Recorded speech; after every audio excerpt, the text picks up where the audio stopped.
महिलांवर होणाऱ्या अत्याचाराच्या घटनांचा निषेध व्यक्त करण्यासाठी मुख्यमंत्र्यांना काळे झेंडे दाखविण्याच्या तयारीत असणाऱ्या महायुतीच्या कार्यकर्त्यांना पेण येथे पोलिसांनी ताब्यात घेतले।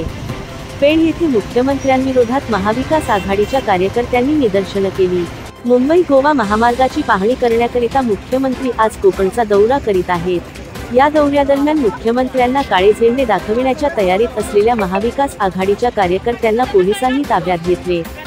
महिलांवरील अत्याचाराच्या वाढत्या घटनांबाबत निषेध व्यक्त करण्याकरिता महाविकास आघाडीचे कार्यकर्ते मुख्यमंत्र्यांना काळे झेंडे दाखविण्याच्या तयारीत होते, मात्र पोलिसांनी सर्व कार्यकर्त्यांना आधीच ताब्यात घेतले आहे।